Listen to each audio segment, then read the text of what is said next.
Hello, everybody. Welcome back to the Forbidden Land podcast. Today's going to be a fun, chill, awesome episode with light topics and nothing but just pure family, curated fun. You know, nothing wrong with that.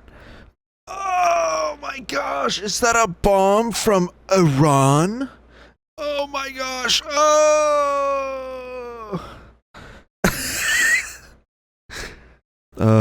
If only an Iranian nuke actually existed, that joke would have made sense.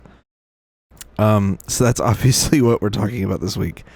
The preemptive strike on Iran by Israel, where they were like, you know what? Let's get quirky. And Israel launched an attack on a nuclear site in Iran, as well as torpedoed an apartment building that I guess a supposed nuclear scientist was in. And so, yeah, they torpedoed a apartment building, killing, I presume, everyone in the building. They've killed a lot of civilians at this point in Iran. And, of course, the first response from the U.S. was to go, so we're going to probably join the war.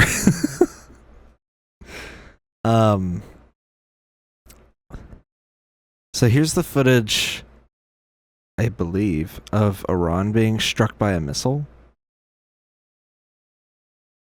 Oh yeah, by the way, Benjamin Netanyahu fled to Greece. Just an FYI.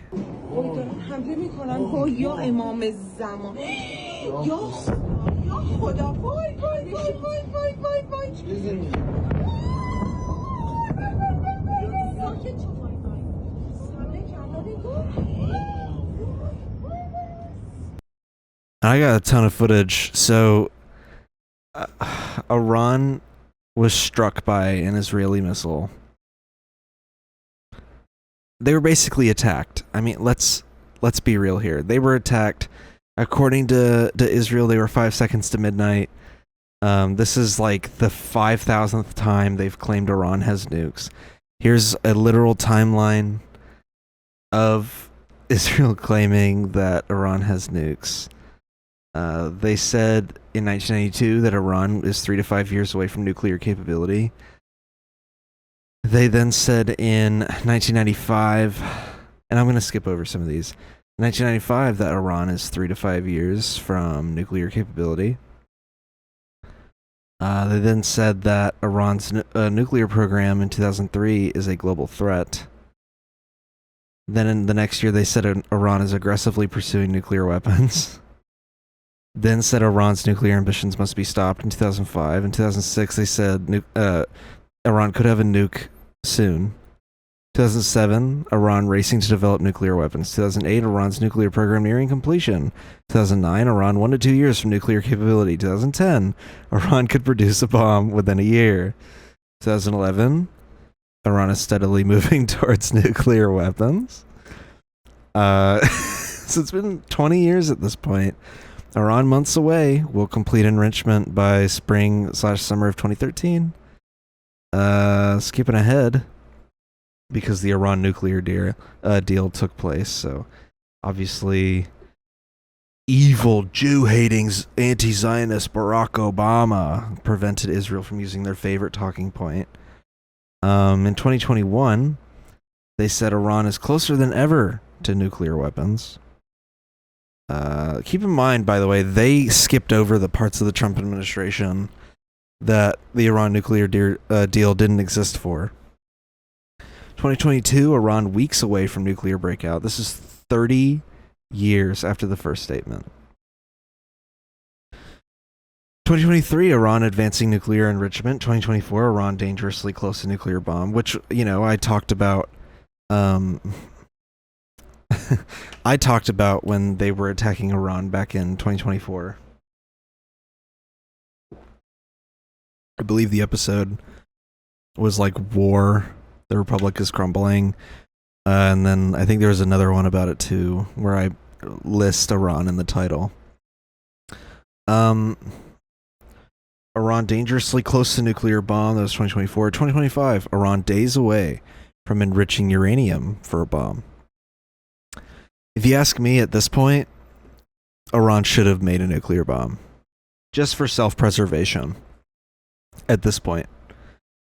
You know, they wouldn't be getting bombed right now if they had just made a nuke. Unfortunately, with the absence of nuclear dearmament, the only deterrent from being attacked by the United States and its allies for basically no reason is to build a nuclear bomb. Trump tweeted out, I don't even think it was a tweet. I think it was a truth social post. What do they call those posts? He posted a truth that Tehran should clear out. He cannot say that about literally any other country. Imagine if he said, Pyongyang, clear out. We would have nuclear weapons pointed at us almost immediately. We would be quite literally this close to the nuclear holocaust if he said something as idiotic as that. I have plenty of footage of Israel getting hit by missiles. I believe a lot of these are just the same angle. So I'm going to play them in a particular order. Let's see, this one I'm going to have to play in incognito Instagram. So here's like a view of missiles raining down onto Israel. I don't want to hear what they're saying. So you can see the missiles raining down.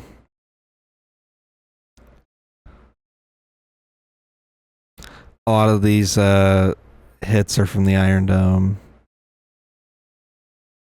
A few of these missiles do actually land on the ground. Pretty interesting stuff. Ow. Pretty interesting footage there, but there's closer footage. Now, this guy is filming from his porch. There's like a certain smugness to his attitude towards the bombings, because the Iron Dome is catching a lot of these missiles, and he's kind of just like, oh, whatever, you know, big deal. And I just want you to watch what happens.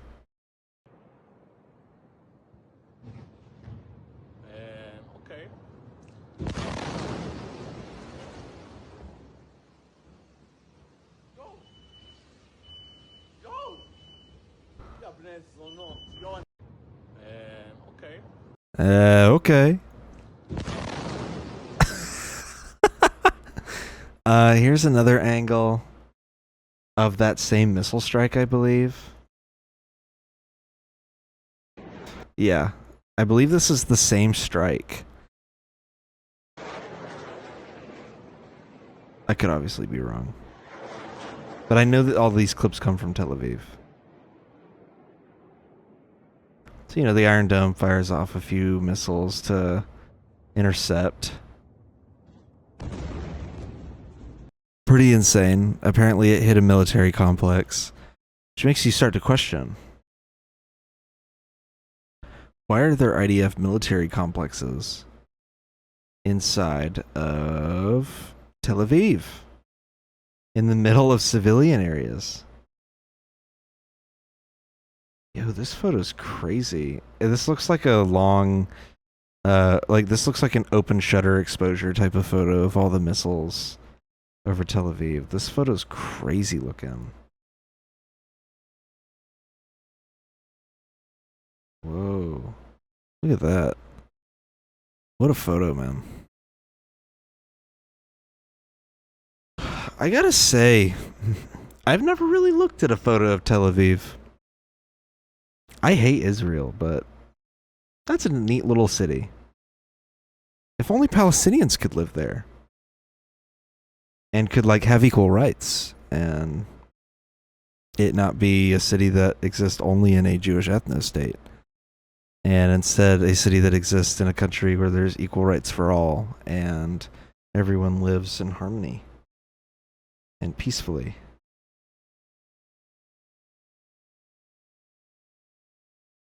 Anyways. Sorry, I read a comment that I was about to start going nuts. Here's some more footage, apparently, of Iran's strikes on Israel.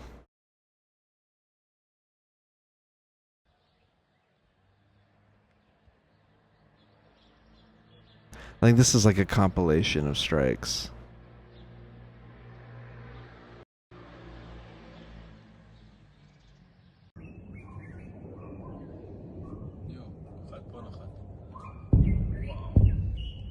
Wow.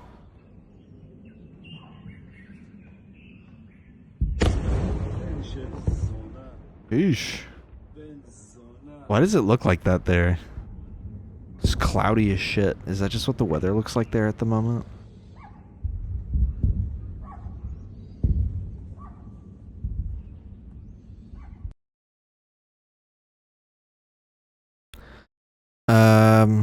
God, dude, every photo I see of Israel is like, just looks like shit there.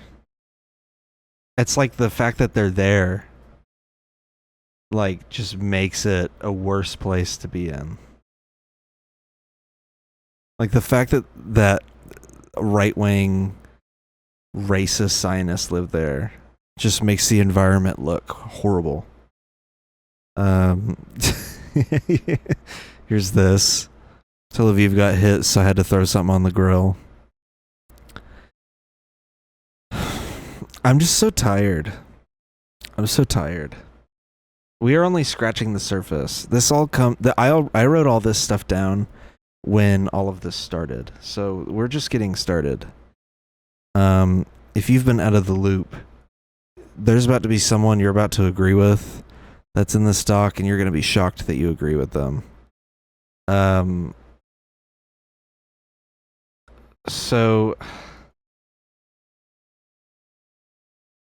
the Trump administration is like kind of being like, no, we're not going to participate in Israel's war with Iran. But then they're like also arming Israel. They're also like openly supporting them. Netanyahu keeps trying to bait the US into joining the war effort by saying like, look, Iran wants to kill Donald Trump. They said this. They want to kill Donald Trump. Isn't that crazy? Iran said these things. But one thing that stood out to me is this psychopathic text message that Trump received from Mike Huckabee. I didn't even... Why is this screenshot so large? Oh my god. This screenshot's insane. Can I really not zoom in on the fucking screenshot? Are you kidding me? Give me it. Just wanted to zoom in. Alright, here we go.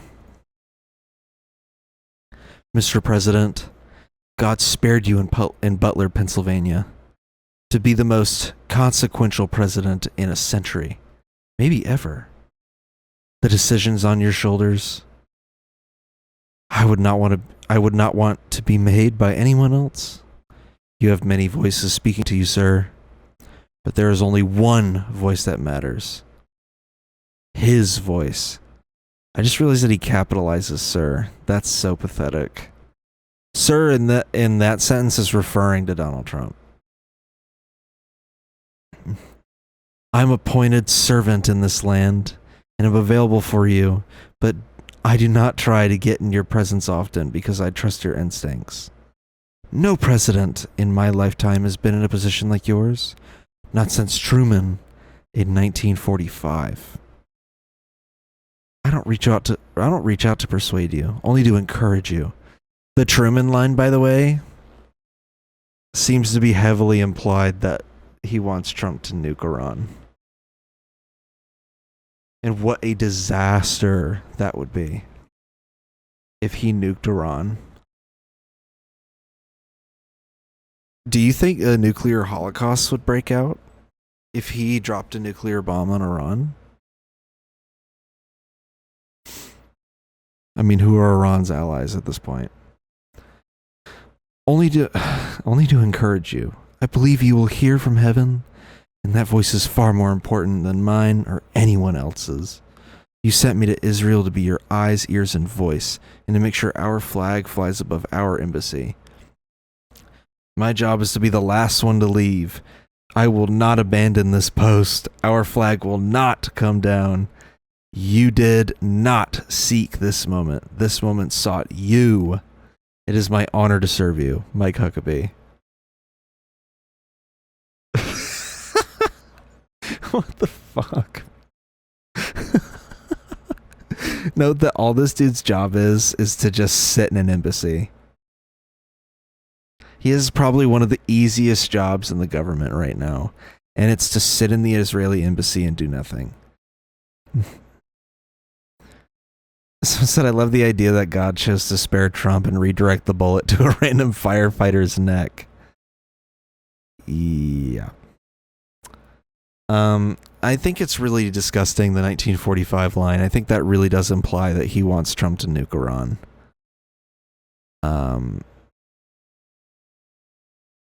This whole, so Iran said like on Tuesday night that, or on like the middle of the day, Tuesday here at least, I think it was Tuesday night in Iran, they said that they're about to do something that the whole world will remember for centuries. This whole thing is giving me like this weird existential dread, like a mortality that I have never felt in my entire life. As an American, generally, I, enjoy the privilege of never really having to experience war in my life, which is not a privilege that a lot of people have. And it's one of those things where I know, like, we have oceans surrounding us, and I've never lived in a time where, because I was born after 9/11, I've never lived in a time where I've had to worry about like fighter jets flying overhead and bombing cities, and missiles flying overhead, and soldiers invading cities that I live in. Like, I've never had to deal with that. I've never lived in a world where I've personally had to experience that. There's something about this current situation, even with like when Trump killed that general in January 2020, Soleimani, or when Israel killed that Iranian ambassador and in Syria, and then Iran struck Israel with a missile. Even during all of those instances, I never felt any kind of dread. I'm feeling a lot of dread. I think I'm slowly seeing my time coming for therapy. I think I'm slowly realizing I'm getting closer and closer to having to probably go to a therapist. Because I have been so down in the trash, like mentally, for the last like while now. This Iran stuff has just like really kicked me in the nuts. It's like we have this unchecked country. We have this country who has basically remained unchecked for over 75 years now, that donates an unbelievable amount of money to different politicians' campaigns and to their funds and all of that, who have influenced almost every facet of our government. And the US allows it because we benefit so much from that. Israel is our unsinkable aircraft carrier in the Middle East. They hold such a strategically beneficial position for the US. If they ever truly stepped out of line, we would make a phone call. We've done it before. But this country holds so much power over us because they donate so much to our elected officials. There's something about a country like that turning around after almost 2 years of unfiltered genocide, and after over 70 years of like brutal illegal occupation of two sections of their region that hold the original the native population of their country. And there's something about that country turning around and going, we're going to fire a missile at Iran, one of the most powerful countries in the Middle East, one of the most influential countries in the Middle East, a country that we really should not be firing missiles at, a country that supposedly for the last 30 plus years we've been suspecting of having nuclear weapons. Yeah, we're just going to fire a missile at one of their nuclear sites and then topple a apartment building, and now since then have continued to bomb Tehran, and the US has been allegedly intercepting missiles from Iran that are entering Israel, as well as the Iron Dome has been doing a lot of heavy lifting against those missiles, and even then a lot of them are still getting through into Tel Aviv. Something about a country like that being able to just do whatever it wants and to send everyone around the planet pretty much into a frenzy of being like, okay, we're probably going to die. How is the entire world not sick of this at this point? Dude, the fact that the whole world isn't fully sick of us at this point, that we just allow this to happen. We could make the phone call, and guess what? They step out of line. We just shut the money hose off. We pay for all of their stuff. We pay for their weapons. We pay for their free health care. We pay for a lot of their government subsidies and social programs. Did I mention the free health care that we pay for of theirs? We pay for their Iron Dome defense system. If we shut the money faucet off, they're done. But we will never do that because we need them. We need them to exist there. If we don't have some kind of foothold in the Middle East, we can't continue inserting American hegemony everywhere. We can't keep inserting American dominance in this region because for some reason we just need to have a foothold over the Middle East. Obliterating Iraq and Afghanistan is not enough. Allowing Israel to obliterate the Gaza Strip and kill probably at this point about 200,000 Palestinians, either through missile strikes, bombs, famine, disease, whatever you want to say it is. We have basically allowed them to slowly wipe out an entire culture and population off the map. We've been allowing them to get away with illegally occupying the West Bank. We're now meddling in this affair with Iran. And on top of that, we're trying to topple China. Just because we cannot stand it when there's another global superpower that might be catching up to us. It's so exhausting. It really is. Here's our favorite Democrat saying, I don't. Does this guy even earn any AIPAC money? Does he? Does he actually earn anything?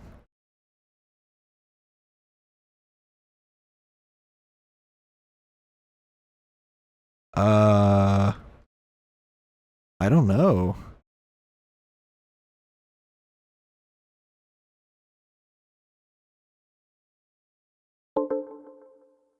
Who are his donors? I'm talking about John Fetterman, by the way. Google donates to him. Does John Fetterman actually earn any AIPAC money?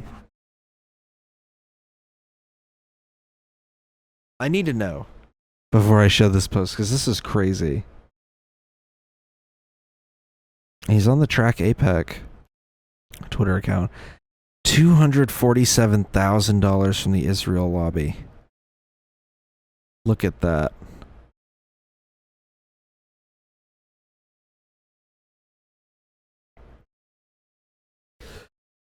Apparently, John Fetterman switched his tune because he watched an anti-Semitic attack.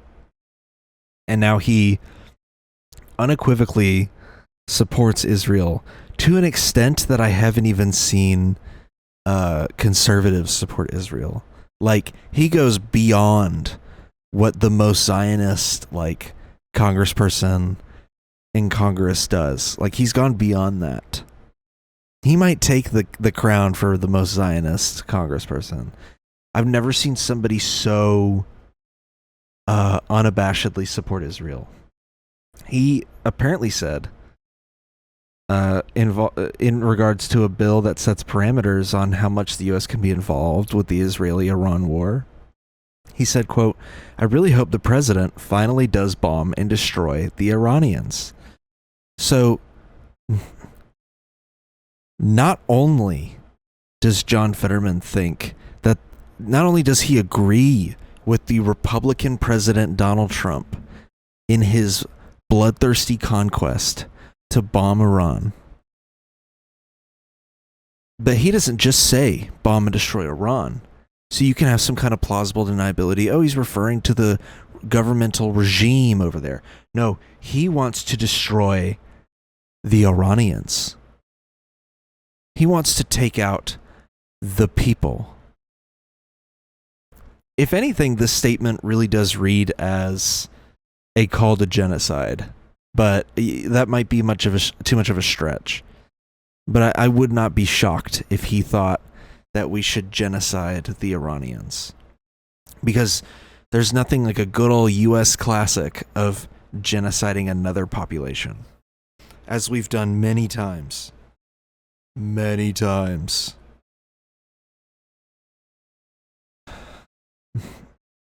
I don't get it. I rallied so much for John Fetterman in 2022. I hate Dr. Oz. Even though I used to watch his show growing up. He's such a quack.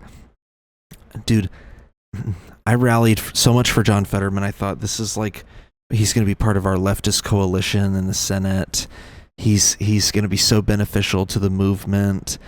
He's clearly more down to earth about politics than most politicians, looking past a lot of the glaringly obvious problems that he had already.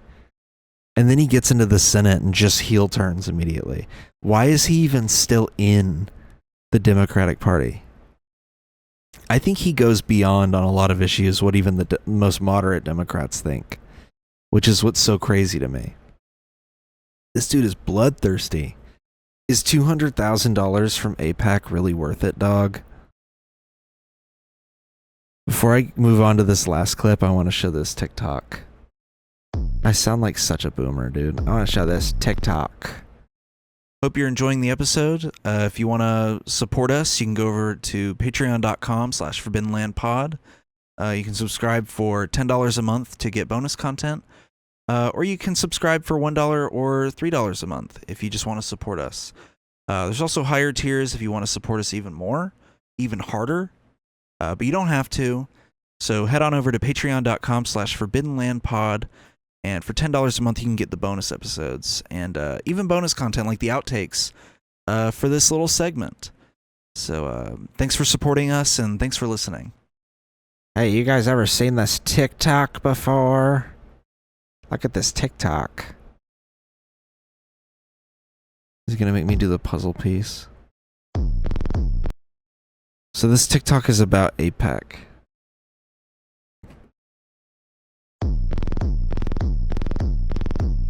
I just really like it.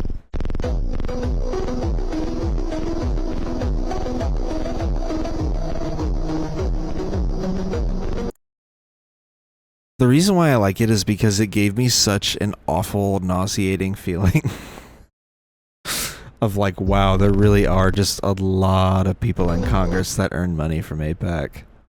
Like, look, Democratic representative of the 37th District in California has received $46,000. Oh, so it's J Street. Okay, so I did have access to his data regarding his AIPAC donations. Let's look. I didn't know that they went by J Street. That's what I was not super familiar with. Wow. J Street PAC.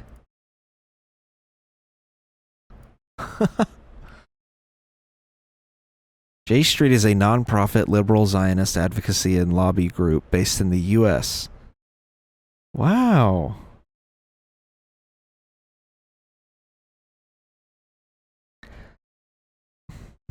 According to this chart, he's received $175,000 from this super PAC. I believe this is just in 2024.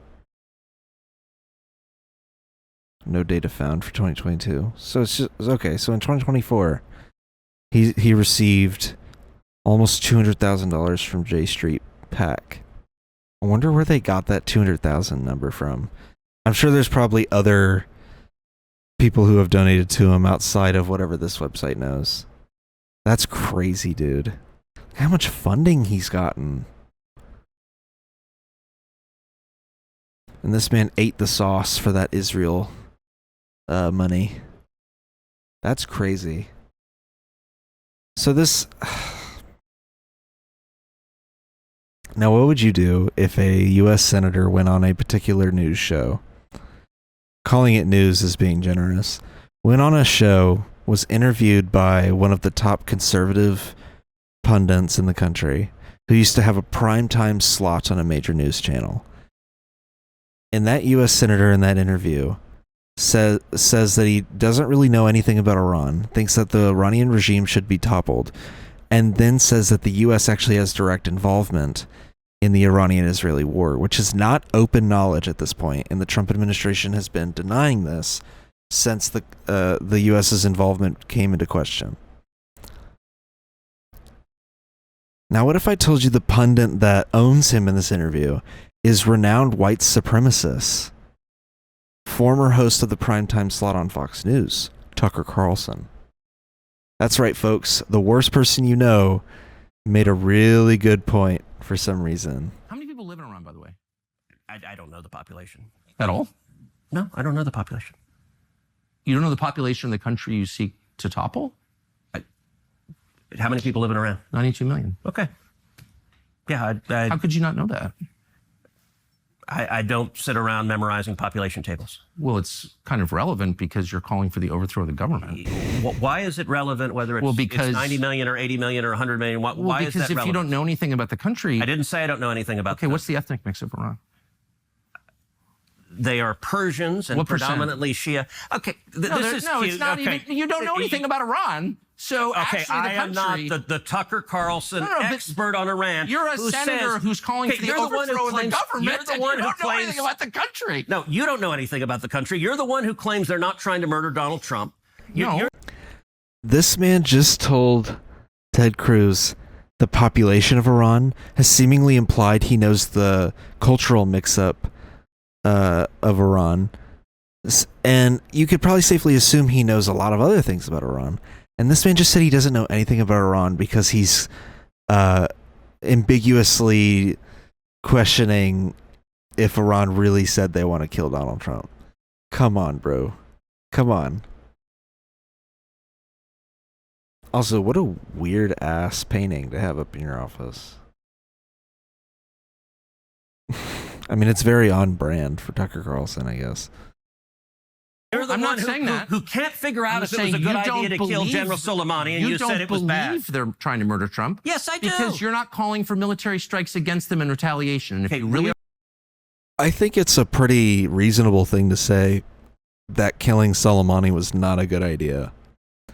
Especially in the way that he did it. A direct strike on Iran's top military general, probably not the best decision we've made. And it's the decision that jump-started 2020 being the year of apocalypse, pretty much. Because that's how we started January. I have an old video on my channel where I made a Star Wars opening crawl summarizing the political, like... I don't know the word, but like summarizing the events going on at the time. We're carrying out military strikes today. You said Israel was. Right, with our help. I said we. Israel is leading them, but we're supporting them. Well, you're breaking news here because the U.S. government last night denied, the National Security Council spokesman Alex Pfeiffer denied on behalf of Trump that we were acting on Israel's behalf in any offensive No, capacity. we're not at all. bombing them. Israel's bombing them. You just said we were. We are supporting This is Israel. high as their- stakes. You're a senator. If you're saying the United States government is at war we're- with Iran right now, people are listening. Okay. Yeah, that's obviously a problem. This is why we shouldn't be having people like U.S. senators or especially Ted Cruz. Holy shit, bro's made a bag. Oh my gosh. This dude has made a fat stack of cash from this lobby. Holy shit, bro. How many trips to Cancun does that afford? Yeah, maybe we shouldn't be allowing members of the government to go on news shows or interviews and just start talking out of their ass. Maybe we shouldn't do that. Because then they're going to say shit like the U.S. has direct involvement in the war with Iran, and that's going to spell trouble for the U.S. Isn't it such a shame that we are agreeing with Tucker Carlson?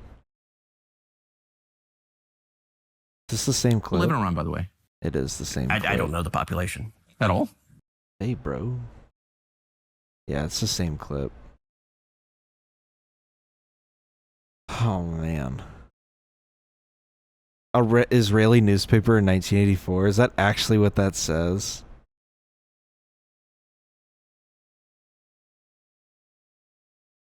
Iran is in the final stages of making a nuclear bomb. There's no way.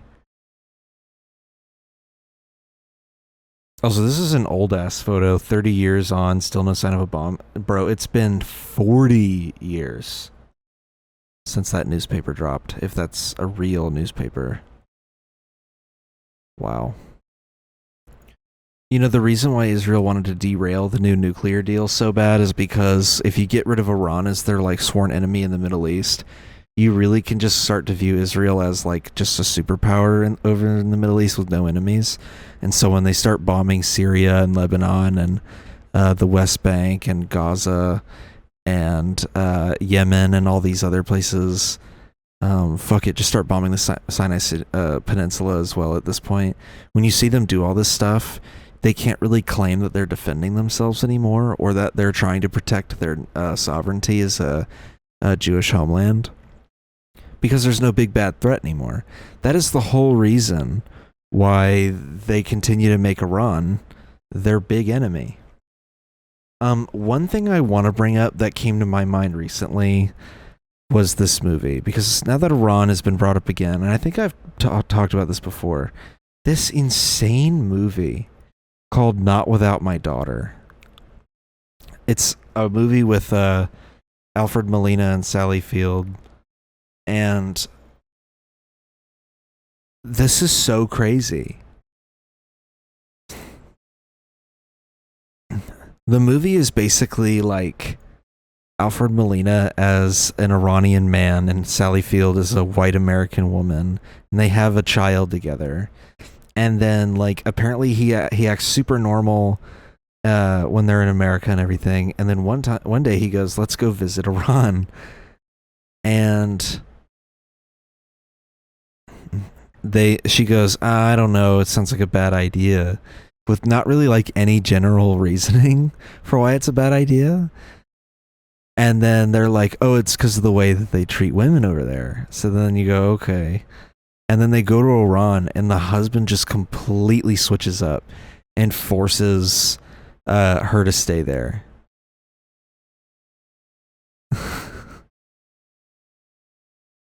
Like, it's such a crazy movie. We were forced to watch this movie when I was in 7th grade. I was in... Oh, here's some photos from the movie. Yeah, look at this shit, dude. When I was in 7th grade, they put on this movie. And this was all I thought of Iran as at the time. This is what I imagined Iran was like. Was everything I saw in this movie.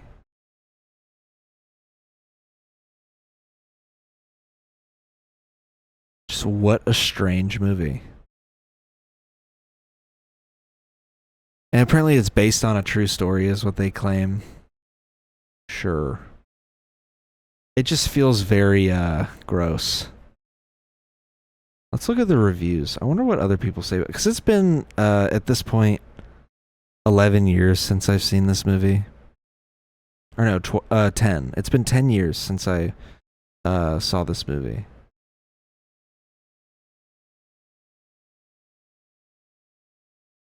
Oh, it's based on a book.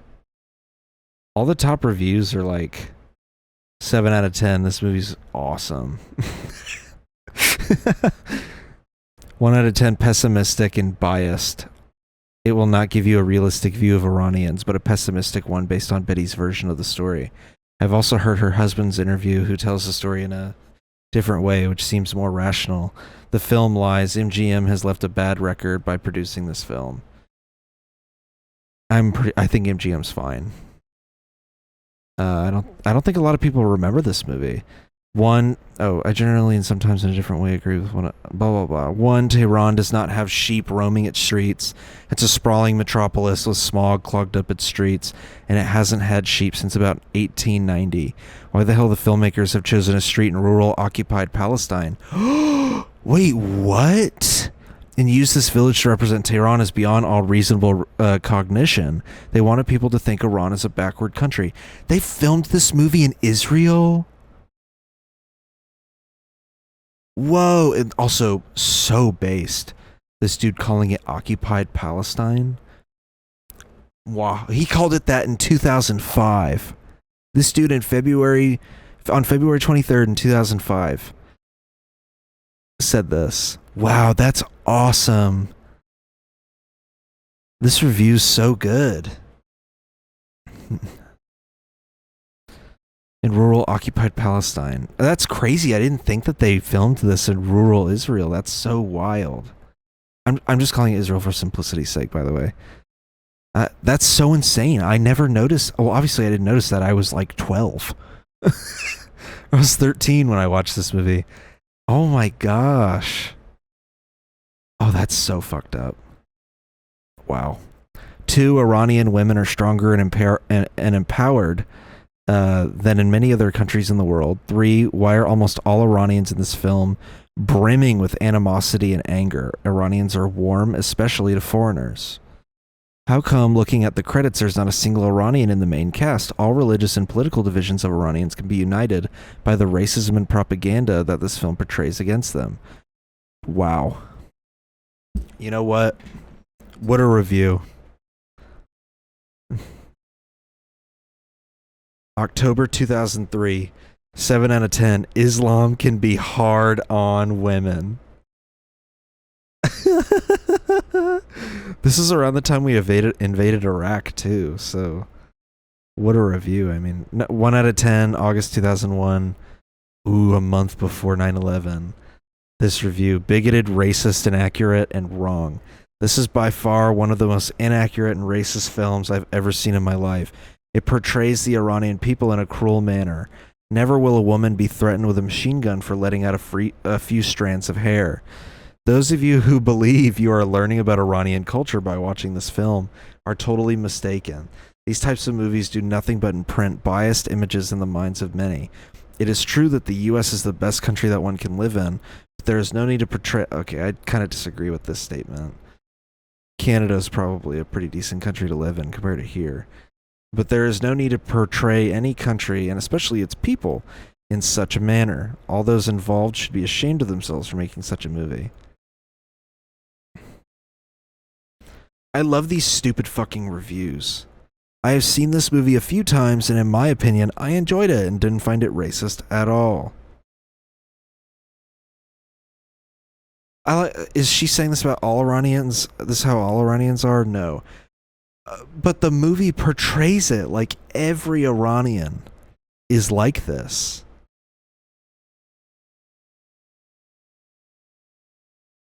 Oh my god, there's so many recent reviews. Weird. This movie is awful in many ways. So they also filmed it in Kabul in Afghanistan. That's actually crazy. So they filmed it in rural occupied Palestine and in Kabul in Afghanistan. First of all, it's filmed in the most deserted and horrifying areas around Kabul. We were supposed to think it's Tehran, the capital of Iran. That's the thing. And you could probably see this in my episodes about Iran.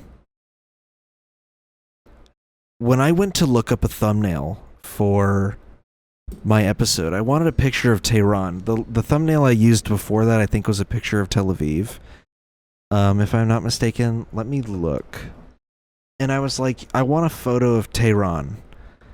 And when I looked up a photo, I was genuinely blown away. Iran Civics Lesson, that's the episode. And then the one after that is Israel's War Deadline. The Iran Civics Lesson episode, I used a photo of Iran versus Israel. That's the episode 58. I needed a photo of Tehran because I had already gotten a photo of Tel Aviv to put on the right side. And so I needed a photo of Tehran to put on the left side. And I didn't know what Tehran looked like. Up until this point, my only visual reference for Iran was that movie that we were just talking about. That was my only visual aid for Iran, was what was portrayed in that movie. And when I looked up Tehran, I was blown away. Look at how, like, pretty the city looks. I'm pulling up a photo. Open image. Tehran becomes ghost town? Okay, Newsweek. I don't believe that for a second. That sounds like propaganda. Why would Tehran actually evacuate? Because Trump told them to. Like, why would they actually do that? Okay, let me show you some photos, because this is insane. Look at how pretty this country looks. This sprawling city with this huge mountain range in the background. Nuts. This place looks awesome. Am I endorsing everything that Iran does that might be, like, considered immoral, wrong? No, I'm not endorsing any of that, obviously. But obviously I recognize that the people living there don't deserve to be missiled into oblivion by a fascist authoritarian ethno-state. You know? Yeah, look at that. I've actually used Iran a lot as an example of a country where I believe they live under a similar, like, theocracy type of system where it's an Islamic country. I think that's what they call themselves. I don't want to get that wrong. Iran. I don't want to get that wrong. The Islamic Republic of Iran. Okay, so they call themselves the Islamic Republic of Iran. Okay. I've used them a lot as an example in the sense that whenever I criticize Israel, I have always said that you can't call that anti-Semitic, because if you then criticize Iran, why is that not Islamophobic? And a lot of people don't have a lot of answers to that question. So I'm going to move on now, but oh my God, I just can't. I can't believe for so long I thought that movie was what Iran was like. And until a few years ago when I started to deprogram and started to kind of opened my mind up to more left-wing ideas is when I started to realize, okay, my view of the Middle East is not, it's one giant desert. There are indeed cities there and all that stuff. I mean, this country's tried really hard to make you view Muslim and Arab people as just these barbaric, village-dwelling, like, savages. They've tried really hard to make you think that. And I've fortunately deprogrammed my mind out of that. Moving on. Zoran Mamdani, my favorite, which devastatingly, I just found out, devastatingly, he cannot be the president. To Mr. Cuomo, I have never had to resign in disgrace. I have never cut Medicaid. I have never stolen hundreds of millions of dollars from the MTA. I have never hounded the 13 women who credibly accused me of sexual harassment. I have never sued for their gynecological records, and I have never done those things because I am not you, Mr. Cuomo. And furthermore, the name is Mamdani, M-A-M-D-A-N-I. You should learn how to say it because we got to get it right. I love this guy so much. If he doesn't, you listen to me, damn it. If he doesn't win the mayoral race, this country is cooked. That city specifically deserves everything coming to it. All of it. If you don't vote for a guy like this, your city deserves everything coming to it. All of it. This should be the model candidate for every future race the Democrats are involved in. This guy right here should be the blueprint for the Democrats. Why are the Democrats even allowing someone like Andrew Cuomo to run in the primary? Should have forced him to run as an independent. Which is probably what he's going to try to do if he loses this primary. Eric Adams, I believe, is running as an independent in the general mayoral race. If they allow Andrew Cuomo to run as a Democrat, what a disaster. I don't get it. I think Andrew Cuomo has a significant chance of then running as an independent if he loses this primary. Trying to split the vote, which it would probably split amongst like Eric Adams and Cuomo and then whoever the other opposition candidate is, and then Mamdani will probably come out on top. Because I think they have ranked choice voting there. But yeah, this guy right here should be running the DNC. When he's done being mayor, he should be running the DNC. Apparently, you can kind of tell, but at the very end of the clip, when he goes, because we got to get it right. You know, it kind of ends it on like a weird, softer note.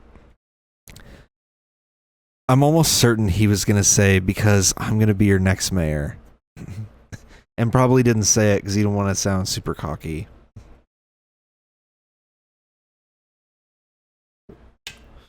I love Mamdani so much.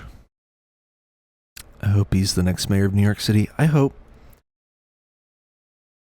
I can shake his hand. I would actually love to meet someone like Zoran Mamdani. He feels like the kind of guy that if you walked around New York City, you would probably bump into him. You know what I mean?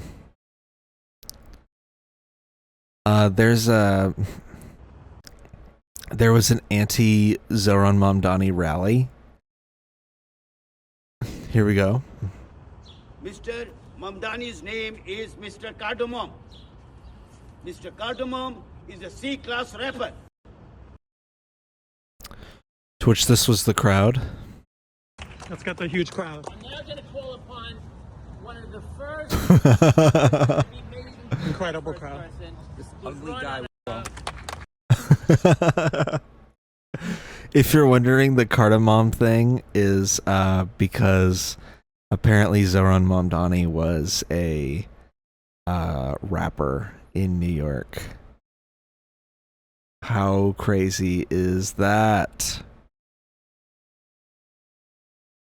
Isn't that nuts? Oh, is there a clip of him rapping? I believe I have one, actually. Oh, it's so good. Where is it? There we go, there we go, there we go. Look at this man. He literally has a whole rap career. I got the same mystery as chapati, origins of India, but born in Eugene. Rock brown skin, Bandi Muna Ugandaru, Yembeko, Muru Zungune, Muru Ganda. So I take my kabera, get it pat like a banda, cause I wanna eat it early, so before the machetanda. Chapa was a part, now it's the whole me, Rubitano, yeah, bay, quata quata kudiro. Dude, you know what? We're getting rid of the thing that forces you to be a citizen to be the president. Or forces you to be a natural citizen to be the president. We're getting rid of it. He has to be the next president.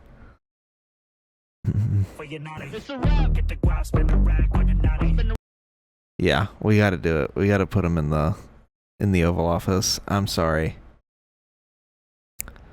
Wow. Oh, what? You know what? What office of the White House could he be in? Because you could make him like a secretary of a department.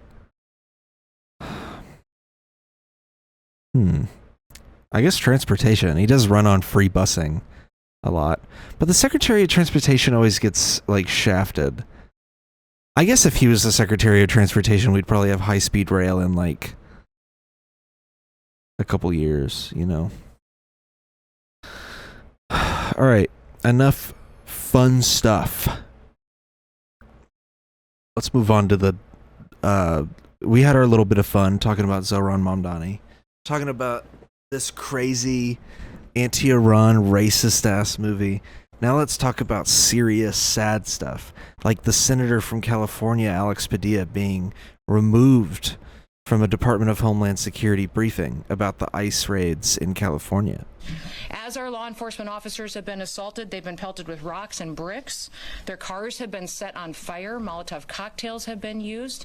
We have seen people throw bottles and hammers at them. I really do hate this person. I really do. We've also seen that they have been attacked and verbally spit on or punched or assaulted, and it's just not acceptable. The Department of Homeland Security and the officers and the agencies and the departments and the military people that are working on this operation will continue to sustain and the burdensome leadership that this governor and that this mayor have placed on this country and what they have tried to insert into this city. So I want to say thank you to every single person that has been able to do this. Also, I want to talk specifically to the rioters and to the politicians in Los Angeles.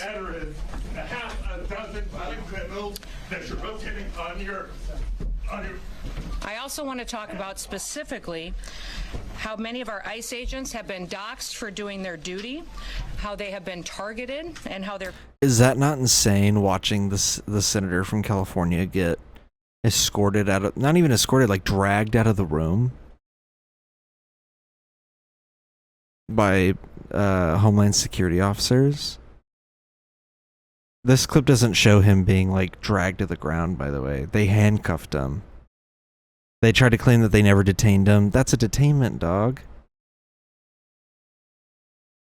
Over in the anti-ICE protests, an ABC News reporter gets screamed at by an LAPD officer for allegedly touching him, even though there's no footage proving that the reporter touched him. Also, this is not an appropriate response, even if you get, like, poked. Like, come on. No, I didn't. You're on TV, and now you're pushing me on live television. All right, we didn't touch anybody. You know that's true. You're okay. Thank you. I got it. So you can see, obviously, tensions are extremely high here. Yes, because you touched the officer. No, we have video testimony. Nobody touched an officer. Okay. Obviously, massively high tensions here. These folks are tired. They are also hot. It's a long day, and it's been a long week. We clearly didn't touch the officers. You're on live television, sir. Yes, you did. We were live on the air. Thank you so much. We will stay back. We appreciate what you're doing here. I can't tell if he's being sarcastic or if he's actually that much of a bootlicker. That he's still like, oh, thank you, officer, so much for not beating the absolute tar out of my face on live TV. Thank you so much, officer. Yes, I will respect you, officer. I'm so sorry. We'll stay back. Yes, officer, I'm so sorry. Like, what is this? He is getting screamed at by an officer for allegedly touching another officer, which is not really a crime, I don't think. You can probably poke or brush up against an officer without getting, like, absolutely brutally beaten and arrested. I'm sure you can do that. But, like, this dude's going nuts on the reporter, and the reporter's just like, oh, yes, I'm so sorry, sir. I didn't touch you, but I'm so sorry. And I'll obey every command you give me. Tensions are high. That was a moment that we haven't experienced very often here. I think that there has been respect between the media and law enforcement here. No, there has not. We have so many clips now of, like, journalists and reporters getting shot by the police, by rubber bullets. Mostly just rubber bullets, honestly. I was about to say tear gas, but I'm pretty sure it's mostly just been rubber bullets.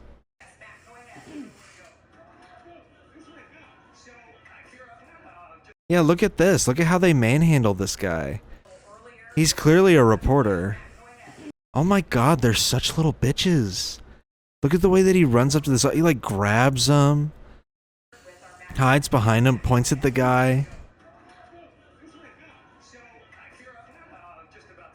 The reporter does kind of, like, grab him, too. It's kind of funny. He, like, gets his hand slapped away. He gets grabbed a little bit. Ugh. What a bootlicking bitch. Oh, I'm so sorry, officer. I'm so sorry. This dude's nuts. They need to start doing, like, psych evals on police officers. There's a lot of reform on a lot of different things, but, like, at the very least, y'all need to start doing psych evals. Other news that I'll just briefly touch on is a judge is blocking the detention of Mahmoud Khalil under a foreign policy provision. Apparently they brought Mahmoud Khalil back to the U.S. just to immediately, or not back to the U.S. Apparently they're still holding on to Khalil, and a judge, sorry, I was mixing him up with Garcia. That's a whole other story where they brought back Garcia just to charge him with federal crimes. No, this is the other guy that they wrongfully jailed for no reason, and a judge ordered that the Trump administration cannot continue to just hold Mahmoud Khalil. He's literally just a Columbia student who spoke his opinion. The big news of the week seems to be, other than the Iran war, seems to be that 2 Minnesota lawmakers from the Democratic Party were shot and killed, including their dog. Why? Why did he kill the dog? That part really doesn't make any sense. The shooter killed their dog. The reason he killed the 2 lawmakers is because there was a 1 Democrat majority in each chamber of the state legislature, and that's all you need to know. That's the most likely reason as to why he targeted these 2 lawmakers. Another quick thing I will briefly mention is that flop of a military parade. I don't know why that screenshot made it in there. Look at this absolute flop of a military parade.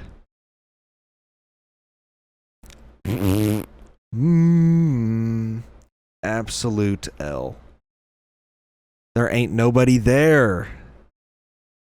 Where are they? There's nobody there.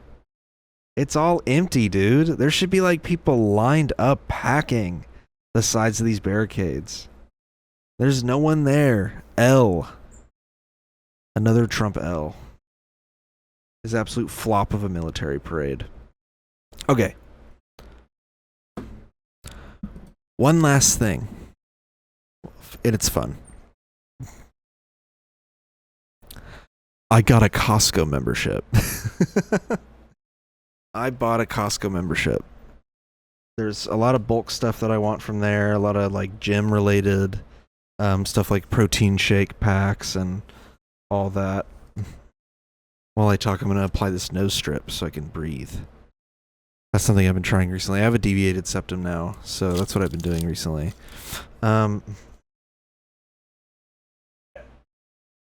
They have a lot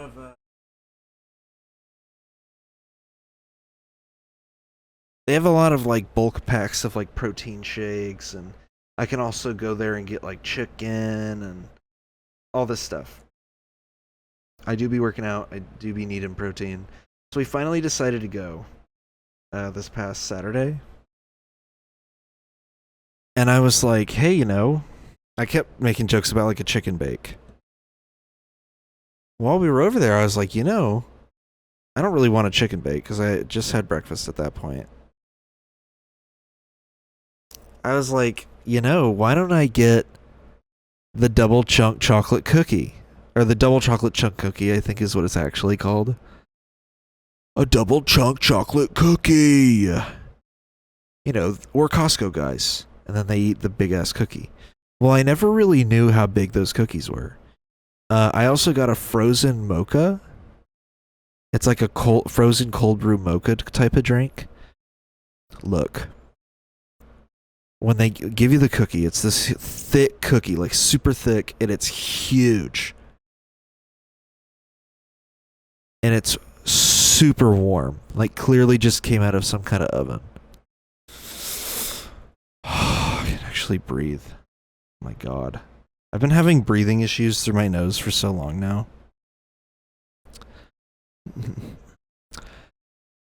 It comes like straight out of an oven. It is this super warm, like thick, gooey chocolate chunk cookie. I look so stupid. It's this huge, thick chocolate chunk cookie. You take a bite of that, right? Immediately take a sip of the frozen mocha to chase it down. Oh my God. Elite combo. Elite. It's the perfect combo. Chocolate chunk cookie, frozen mocha, bite the cookie. While you're chewing the cookie, take a sip of the mocha. Swallow. Now, if you care about your teeth, or you have sensitive teeth, do not do what I'm saying. Because I was only able to do it so many times before my teeth were literally like ready to fall out of my mouth. I have really sensitive teeth. But it was such a good combo. I get the hype now. I get the hype. I didn't understand the Costco double chunk chocolate cookie hype. I give that cookie 5 big booms. Boom! Boom! Boom! Boom! Boom! Oh, your brother died. Boom! Boom! Oh, your wife killed herself. That gets 2 big booms. Boom! Boom! You get the point. Very understandable hype. Delicious cookie. That's my review of the double chunk chocolate cookie. I'm going to preview next week's episode. I will now give you a little taste. Next week, I've had this planned for a while. So if Iran nukes Israel, then fucking, I don't care. I've had this planned for too long. I'm not changing the structure of the episode. That'd be so crazy though, to do this episode and then in the very end be like, oh yeah, by the way, half the planet's gone. Next week, episode 118, is the State of the Land episode. I did it last year, and I did it last year twice. Doing it again this year. Gonna do it again at the end of the year, but this is the mid-year State of the Union for the podcast, called State of the Land. That's what I'm gonna be officially calling it. I'm gonna go over the usual, like what I did that I liked, what I did that I didn't like, what I didn't do, what I plan to do, changes that I've made that I've not really talked about much of, but like I do enjoy the changes, and like what I've accomplished and all that. I'm also going to be reviewing a bunch of media. I watched Captain America Brave New World. Give you a little preview of that one. Stinker! That movie sucked. But, I have more to say than just it sucked. So tune in next week for that. I watched Skeleton Crew. That show's actually okay. I don't mind that show. I thought it was good. It wasn't great. It wasn't bad. It wasn't even mid. It was good. Had tight writing. It was good. I'm not going to go any further because I don't want to spoil the review. And I'm going to put it on the Star Wars tier list. But yeah, it wasn't too bad. It was inoffensive. It was fine. And I have some minor issues. But I'll go over that next week. I'm also going to talk about some music I've been listening to. The same old, the blah, blah, blah, the huge. Yeah. That's the end of the episode. If you want to support this podcast, you can either go to patreon.com/forbiddenlandpod and get some bonus content, or just simply support the podcast if you want. No pressure, no biggie. Or you can go to our merch store and get some merch. Look at this little magnet.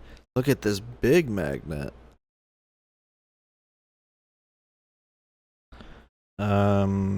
Or you can get like a t-shirt or a big piece of wall art if you wanted to do that for some reason, or a mug.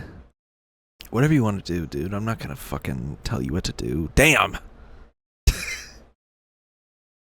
Yeah, you can listen to this podcast on any streaming platform that does podcasts. I have now officially confirmed you can indeed listen to this podcast on a Samsung fridge. I think you can pull up this podcast on Spotify on a Samsung fridge. Not exactly how I thought you'd be able to do it, but seems like you can still do it. And I would be happy to see if anybody has successfully done that. And yeah, thanks for watching. Thanks for listening. And have a good one. Peace.